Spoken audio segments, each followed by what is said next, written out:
Welcome to BICOM's weekly podcast. My name is James Sorene. I'm delighted to say that I am on a train back from Manchester after 3 days of events talking about the Israeli elections with two of my favourite analysts of all things to do with Israeli elections, Dahlia Scheindlin and Anshel Pfeffer. Dahlia is a pollster who's worked on 7 election campaigns, including the current one. Anshel Pfeffer is a journalist and writer and wrote the excellent biography of Bibi that is in all good bookshops at the moment. And I just wanted to kick off really talking about some of the surprises that we might see in this election. We've been talking over the last few days about what might happen, permutations of different coalitions, what's happening in the polls. I just want to ask you, Dahlia, first, what do you think we might see in terms of turnout? Like, how is turnout really going to affect what happens in this election? Right now, we don't have any indication about what will exactly happen in turnout, but there's no evidence that it's going to be terribly different from last time, despite the fact that everybody thought there would be lower interest. So in terms of polls, I don't see any significant drop so far, but any person would imagine that having a second election so quickly after the first, for such a strange reason that most Israelis didn't really agree with, you might see a drop of interest. The main problem with turnout in the last election was that there was a vast gap between the portion of Jews who turned out versus the portion of Arab Palestinian citizens who turned out. And Jews voted at a rate of over 75%, but Palestinian Arab citizens of Israel voted at probably about 49%. So that's a massive difference, and it means essentially that the Arab citizens of Israel, who make up roughly 14% of the adult voting population, are voting at about half their strength. It means that about 93% of the voters are Jews, which of course has a lot to do with the results, because the Jewish population tilts further right than the full population if you factor in the Arabs. And so if they were voting at their strength, we would see something like a breakdown of, it would still be a majority for the right, right? But in terms of the Arab turnouts, I think what you're saying is if we got up to the 60% again, you could see the joint list getting 13, 14 seats. Could you see it ever getting higher, or are they still issues in the Arab vote in terms of how they feel about the nation state law, other issues, how they feel about their parties?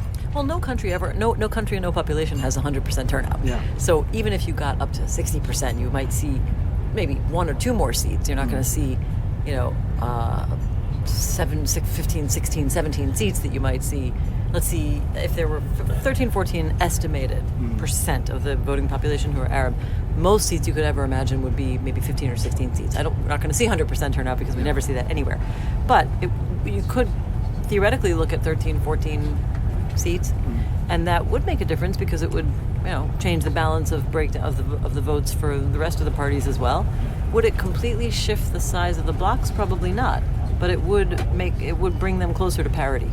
So I think there's some other things happening in terms of the polls, and we've seen some polls starting to show that Likud and Blue or White may be increasing beyond the 30 mark. But could there be some surprises with Yisrael Beiteinu's support and also with the Yamina party? Asking about surprises is a little bit of an oxymoron, because if we're looking at surveys, we can only tell what they're telling us. But I think that the unknowns here are whether Netanyahu will get anything close to his outgoing Knesset strength, which theoretically should be 39 seats. And right now he's not polling anywhere near that. Why'd you say 39? Do you want to explain? Sure, because he got Likud won 35 seats in April. Moshe Kahlon's party Kulanu won 4 seats. They just barely crossed the threshold, and his party was reabsorbed into Likud. And so the two of them together, if he had taken all of Kulanu's votes with all the people who voted for Likud last time, he should have 39 seats. But he's only polling at about between 30 and 32. The last couple of polls I've seen had him at 32, but that's still 7 seats missing. And some of them seem to have gone to Lieberman. Right now, Avigdor Lieberman's party, Israel Beitenu, is getting between 9 and 10, even 11 seats. That's been the average throughout this whole time. Actually, since Lieberman pulled down the coalition negotiations and Israel went into new elections, pretty much since that time, which was late May, his poll numbers have been pretty stable. I have to say that I thought they were exaggerated. I had a hunch. The pollsters don't like to go on hunches, but it didn't feel right that all of a sudden the party just doubles itself. Usually if a party grows in elections, we see an incremental rise over the course of the campaign. So the idea that his numbers just suddenly doubled seemed a little bit suspicious, but they have been pretty stable up until now. So the question is whether that's real, or whether in the final moment some of those people go back home, so to speak, to Likud, or whether they were mostly Kahlon voters who don't feel like they have a home in Likud. Now that Kachlon rejoined Likud, they may stay with Lieberman. Or whether or maybe he'll get a surprise extra turnout. I mean, that's also a possibility if there's some sort of, movement beneath the surface that the polls haven't picked up on, but people think that Lieberman did something really cool by standing up to Netanyahu. That could also be the case. But all that's speculation. Again, when you see polls that are that consistent, I'm more inclined to say his range is 9 to 11 seats. Yeah. Anshel, if I could just bring you in, and I think we would maybe discuss a little bit about what's happening in the campaign, and you've been very critical of Gantz and his campaign, and how he's almost sort of the silent figure in this campaign, which people are projecting their hopes onto because he's the anti-Bibi candidate. Do you want to say a little bit about why you think his campaign has been so lackluster so far? Well, for a start, what campaign? Yeah. It's really hard to describe the contours of the Gantz campaign, because usually when we're talking about campaign, what's the main message? What are the main slogans? What's the nuts and bolts of a campaign? The jingle and the logo, and so many things in the Gantz campaign have not been consistent. And there are a number of reasons for that. First of all, there's more than one blue and white campaign. There's the campaign being run by Gantz's team. There's a campaign being run by Yair Lapid's team. There's a campaign being run by the all-party team. And we're seeing so many different, and it's part of it is also because nowadays everybody can do their own campaign. You can just put a meme on Twitter and that's a campaign. So there's no discipline in the blue and white campaign, and part of it is because you've got on the one hand Gantz, who is not a politician. This is his second political campaign, but he only arrived in politics 6 or 7 months ago. Well, Lapid is a campaigner, and he's been a campaigner probably even before he was a politician. Even when he was a journalist, he was doing all kinds of campaigns. So you've got this really unbalanced duo at the top. The number one is barely running any kind of campaign, while number two is incessantly campaigning and messaging, and is creating a very bad impression on the Israeli electorate. However, I said bad impression, they're still doing very well in the polls, probably better than anyone expected of them. So I think that we're seeing here a situation where the campaign it's not that relevant. Benny Gantz is there. He is not a very he hasn't got a very commanding presence. His character is rather bland. But for many people who are looking for the opposite of Netanyahu, actually a bland candidate is sort of the antidote. He's the anti-Netanyahu, and that's actually doing him some favors now. It's a campaign for the quiet man. Well, I was just thinking about the fact that this whole time we've been thinking about how bland he is compared to how colorful Netanyahu is, and it really reminds me, I don't know if there's any significance in this, but it reminds me of the French election when Nicolas Sarkozy had just overstayed his welcome in France, and people were tired of the dramas and they were tired of the gossip, and they wanted. And when they elected François Hollande, I remember everybody said, "Oh, the French people just want somebody boring and calm who has no drama." And they did not exactly get no drama Obama. In the end, they got a prime minister who had his own troubles, president. But I don't know. It's almost like anybody who's voting for Gantz, maybe they see something in that too. Maybe they're saying we're tired of all these wild rides with Netanyahu. We want something a little bit calmer and stable.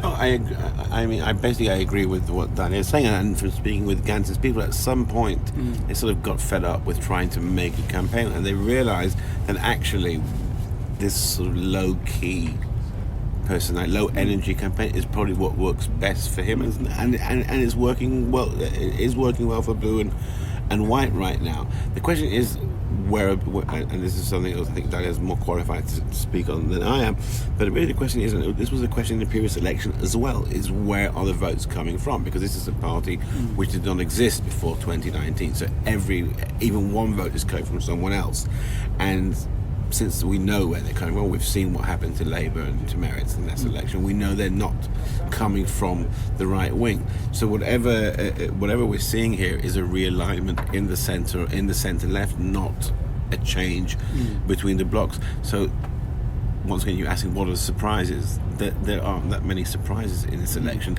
except for the one very big surprise, which is not a surprise of changes in the blocs or a surprise of the results. It's a surprise of Avigdor Lieberman coming out and basically shattering the Netanyahu coalition by saying the right wing doesn't have to go with the ultra-Orthodox. And that's the story of this election. And that will continue to be the story after the election when we get down to the nitty-gritty of building a coalition. And that's going to be the really interesting development. Are we going to see a realignment of the main force in Israeli politics? Are we going to see the right, or part of the right, detaching itself from the ultra-Orthodox and joining the centre in so as not to have to build a coalition with Orthodox? And will that be what ends Netanyahu's career as Prime Minister? So, Anshel, you've been saying, while we've been talking about this to lots of different people over the last few days, that you think that the Benny Gantz is not really the vocal, dynamic, loud challenger to Netanyahu.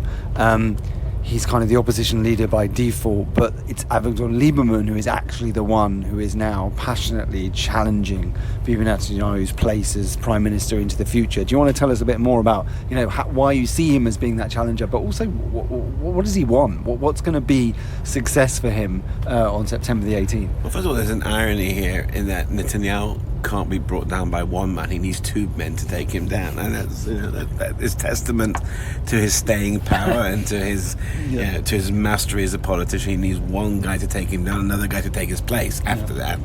And then 1,000 analysts and journalists to figure out his legacy. Of course, and we'll be right.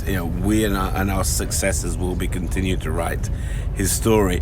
I think for Lieberman, the main aim here is to position himself within the structure of power, and his ambition has always been to be the number two guy, to be the power behind the throne. He doesn't really believe that he can be prime minister. Most Israelis see him still as an outsider, not an entirely credible candidate for prime minister. And even now, when he's doing well, he's not polling at anything, even at double digits. He's polling around 8-9% of the total electorate. So that's not a prime minister. On the other hand, he has been at different periods in his career. At that point, as the most powerful man. He was Netanyahu's right-hand man in various places, in various spots, and he was main ally in various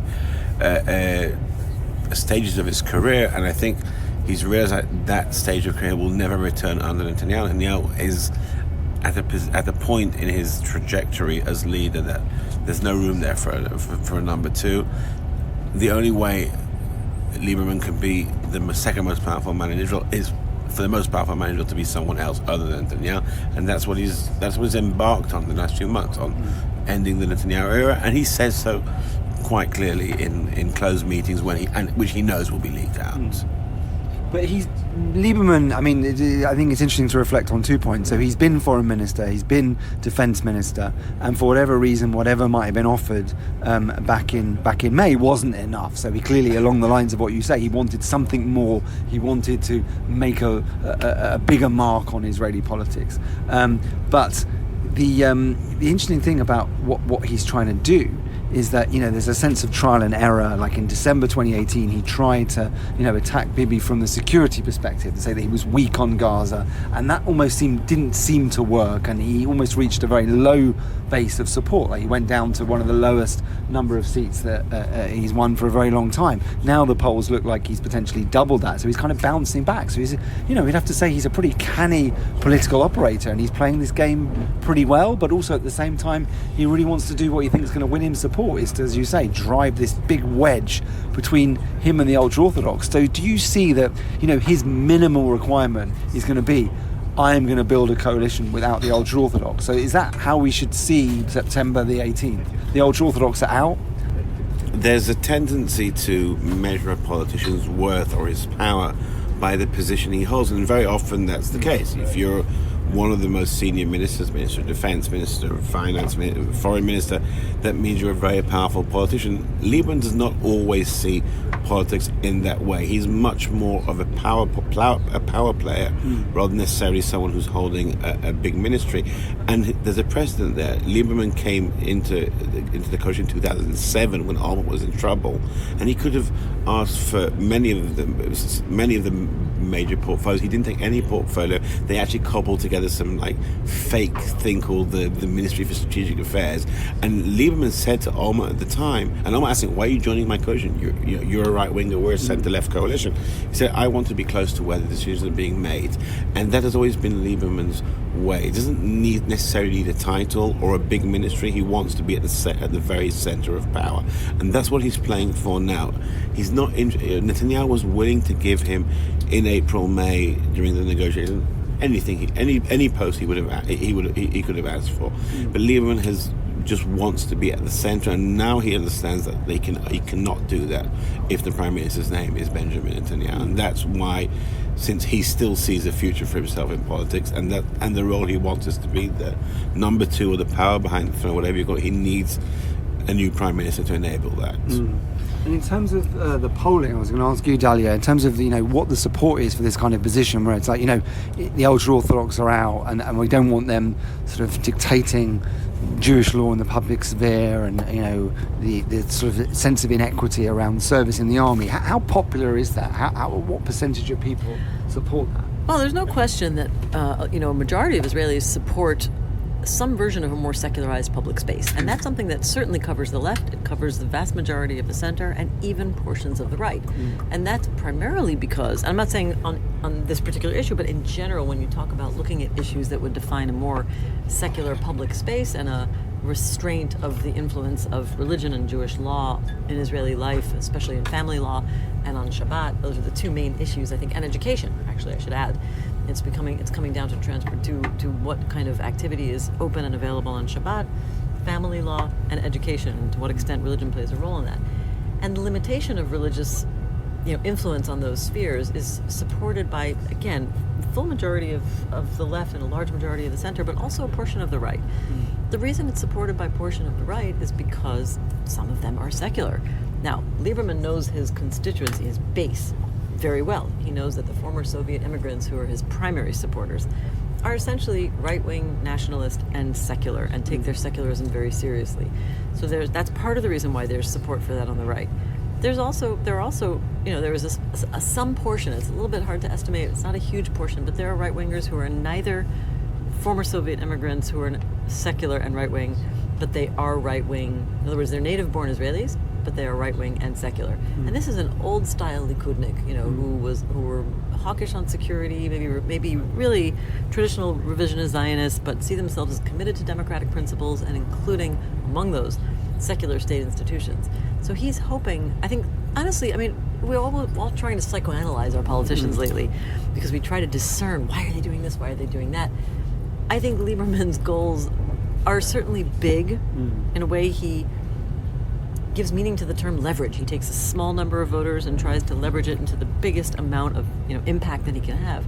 But I think that really what he's always wanted is to be a politician who wins not only among a particular community that's limited in Israeli society, and it's the former Soviet immigrants. I think he's always wanted to think that he has credibility in the wider Israeli population, and that issue does have the potential to reach a somewhat broader audience. If he doubles his votes, he should be very happy. The question is, he should be very happy. Whether the country should be very happy is a different story. But the question is, will he ever return to the one moment of success he really had? He had, in 2009, he won 15 seats. That was when he really went beyond his constituency. He took a big bite out of Likud's voters, and I personally think, angered Likud, the leadership, Netanyahu, or made them nervous in a way that set off a kind of competition, outbidding for who could be the most provocative and the most populist and most a lot of things. But he hasn't ever returned to that. Even if he doubles his seats now, he'll be happy, but it's not anywhere near 15. I would be very surprised if he gets 15 seats, put it that way. So, the issue is popular, but in truth, it's kind of gambling everything on that one issue. And talking of issues, there's been a lot of talk about whether this is just like April, not an election about detailed policy, but an election just about personality, about whether this is about unseating Bibi or keeping Bibi. And to what extent do we feel that this election has really got out of the blocks, getting anywhere near to actually discussing issues? We've talked about the fact that, religion and state, the power of the ultra-Orthodox parties, has been part of it because of what Lieberman has done. But what other issues have we seen? I mean, we saw Bibi Netanyahu trying to make moves to try and ensure that he was made immune from prosecution under his corruption investigations. That hasn't really been much of a feature of the campaign. Have there been other issues that you've seen that have really been significant, or is this just a lot of noise and a lot of stuff about personality? What do you think, Anshel? Well, if you go back 8 or 9 months, we've had a very long and intense political season, basically beginning at the end of 2017, where the government broke up and elections were called, and ever since then we've just had a series of cathartic moments. Now, one of the earlier cathartic moments we've almost forgotten about, but that was a huge thing that happened, was in February when the Attorney General put out his lengthy dossier explaining the 3 cases why he intends to indict Netanyahu, hearing pending, obviously, over these charges of bribery, fraud, and breach of trust. And there was a lot of detail there. It was certainly a massive moment when the Attorney General, first time ever a serving Prime Minister, had reached that stage in a criminal proceeding, and there was an expectation that things would never be the same after that. And for a week, perhaps 2 weeks, there was a period in the polls where Blue and White and the centre left achieved parity, almost even perhaps slightly overtook, and that was it was over. And 2 weeks later, the polls were back where they were. Netanyahu still had his advantage, and things hadn't changed. We always knew these allegations were there for a long time, and every few days there's another bit coming out from the testimony, from the witness testimonies and so on.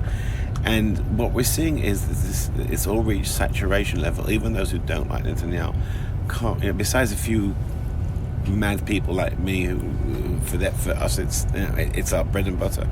Everyone else doesn't really want to listen to it anymore. It's important in democracy. All these things are coming out, but it's no longer a main factor in the election. It wasn't a factor at the end of the day in April.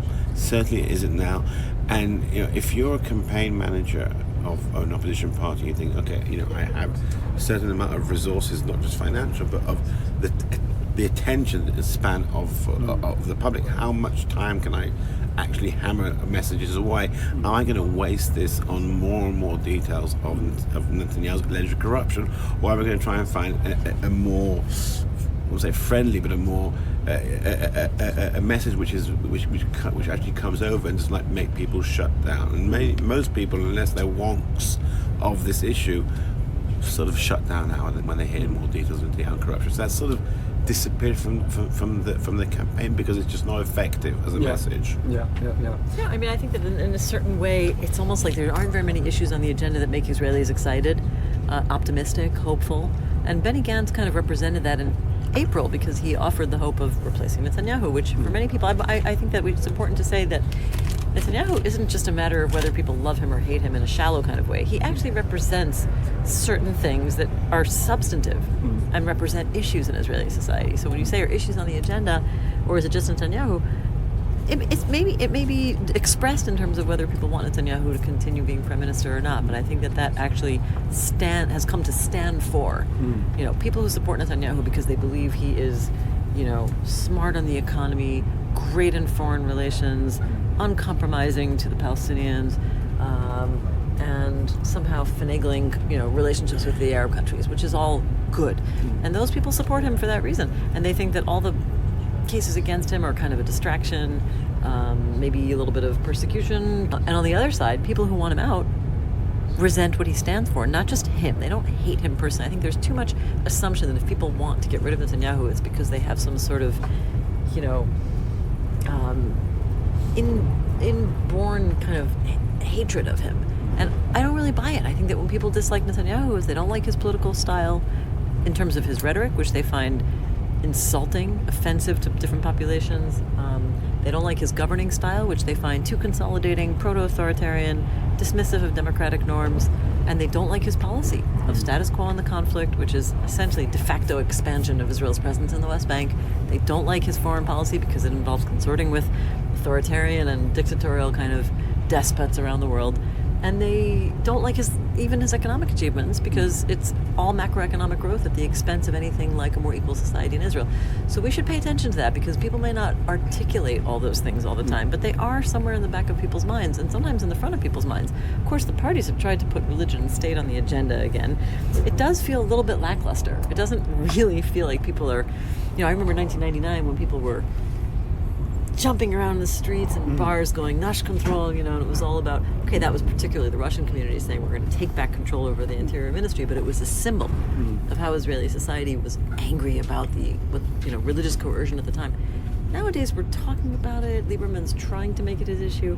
It doesn't feel quite as passionate. That's because it's an old issue. It's just not a new, exciting thing on the map. What is a little bit newer this time, I think, is an increasing focus, this time and last time, in April, on the question of democratic institutions in Israel, and the whole kind of perception among the center and left that there's an erosion of democracy, and the perception on the right that there needs to be some sort of constraint on certain forces that they consider to be, quote, too democratic. And I say quote because I've heard people say that. That argument is new on the agenda, and I think it's new because there have been attempts to pass legislation that particularly target the judiciary and the Supreme Court, which has become the kind of nexus over the struggle about Israeli democratic institutions and democratic norms. And I think that is on people's minds, certainly on the left and apparently on the right, because in both election campaigns, there have been parties campaigning against the, again, quote, dictatorship of the court and promising to help restrain the court. Where many people on the center and left are say openly they're up in arms. They find that dangerous. They think it's damaging and dangerous to Israeli society in the future. And that's something that's a bit new. Even again, I don't think the parties are articulating it very well. And ironically, in April, the only party that dealt with it head on was a far right-wing party, Ayelet Shaked and Naftali Bennett's party at the time, New Right, who made it an issue and were proud to say that they intended to continue trying to restrain the court. The center and left, the opposition, blue and white, nobody really touched it. This time there's a little more attention to the whole issue of democratic norms. We have a party called the Democratic Union. And I guess we'll see if that issue becomes resonant in the end. Just finally, we're in the last sort of couple of weeks of the campaign. In terms of predictions for like a final surprise, is Trump going to turn up in Jerusalem? Is Trump going to sign a defense pact with the US? Is any of this going to make a difference? Any thoughts about what you think the final twist might be in the saga? Another party pulling out the race? Do you want to make any predictions? There's a term that you've used a number of times in the events that we've had the last 3 days, priced in. Jay, you like saying that, and I think we are very much in a priced-in election. We know people have priced in these kind of events, whether it's the Netanyahu corruption or whether it's the Netanyahu statesmanship. I think Netanyahu deciding to, at the last moment, abandon his planned trip to Delhi. I don't think his trip this week to London and meeting with Boris was a compensation for the trip. I don't think we're going to see a picture of Boris and Netanyahu holding, shaking hands, going up on the fourth side of Metzudat Zev Likud headquarters in Tel Aviv. We have seen Modi, Putin, and Trump there, and I think that one of the reasons Netanyahu didn't go is that he decided that whatever he may yet gain from yet another photo op with Modi is probably not worth being away for 2 days at the crucial moment of the campaign. So everybody knows, yes, Netanyahu gets along very well with leaders. Yes, there are massive piles of evidence against Netanyahu in the corruption cases. It's all priced in. The surprises that can still come are probably much more of an accumulation of little building blocks Netanyahu trying to build by getting Zehut out, the Libertarian Party that he managed to convince not to run. Maybe he'll manage to convince Jewish Power not to run. And then there'll be all kinds of things that Dahlia spoke at length about the turnout. That Likud are going to put a massive amount of resources in what the Americans call get out the vote. They're going to go from house out. And in Britain, we're used to door knocking as part of a campaign. It's much less usually part of an Israeli campaign. They usually rely on the fact it's a small country. The message gets across very well. This time Likud are putting a lot of resources both in compiling address lists and in preparing thousands of activists to go out and knock on doors and talk to people. Like I say, it's not usually a done thing in Israel, and it's because Netanyahu knows he needs to maximize his potential. He won't bring new voters from other parties. He will, what he'll try to, is to take the more apathetic Likud voters and just like chivvy them and get them out there to vote. You forgot the most exciting example of that, which is the advertisement he put out this week, or the Likud put out this week, which is a 3-minute long video clip. I was leaving that to you because I know how much I love video clips. That's your favorite bit of the campaign. I mean, I can't stop listening to the video clip. Yalla Putin, Yalla Trump, come to Jerusalem, see how great Israel is. I mean, it was really the tackiest thing I've probably ever seen in politics, but we're all talking about it. Here I am talking about it, and everybody on social media is talking about it. And it's going to make you go out and vote. They could, obviously. Me, no. But it is definitely aimed at his constituency. And in terms of, I'm just, wasting time because I'm not sure what to say about your surprises question. I mean, in terms of a surprise electoral gift, what could Trump possibly have left up his sleeve? Especially now that he's lost his special envoy after the resignation of Jason Greenblatt. But in terms of an electoral gift, it could be that his biggest electoral gift it lies in what he doesn't do, which is, already he's decided not to release this peace plan before the elections, and maybe now not ever. We don't know, but it certainly is good for Netanyahu because it portrays him as somebody who can kind of work with Trump and make sure Israel isn't pressured into doing things that, from the right-wing perspective, doesn't want to do. I think it's important just to note, it's not a surprise, but this is happening as we speak. Netanyahu has been running a very toxic campaign accusing the Arab community of voter fraud, and it's a continuation of the Arabs voting in droves in 2015. It's a continuation of the attempt to put thousands of cameras in Arab polling stations in April, that was forbidden. That was an order, wasn't there, forbidding that for this current election? Well, first of all, during election day in April, in the middle of election day, it was forbidden. But the fact that Arab voters knew that there were people around there with cameras trying to deal with their cameras was seen by many, and I think justifiably, as an attempt at voter suppression. And now this talk of because what happened in the Arab sector in April, the Arab Party got 4 seats, and New Right, Bennett and Shekels didn't get in, and therefore 4 seats went. This is what he's been saying. That's what Netanyahu's been saying. So his campaign has been saying for a couple of days. Not only are we seeing Netanyahu saying that, but we're seeing other figures in the Israeli political system saying we're saying Shekels saying as well. But But it's now also an attempt to bring out it's another way to try and bring out the right-wing base and say, don't let the Arabs steal the election, the left and the Arabs. And like I said, it's not a surprise because Netanyahu has form on this, but this is very much like the end game of this election. Thank you so much, Anshel and Dahlia. That's been absolutely fascinating to cover so many issues, but thank you so much for joining us, and I hope you enjoyed your time in London. And in Manchester, obviously. This is the first. Pick up a Mancunian accent along the way. And so did Anshel. Back to his previous Mancunian upbringings.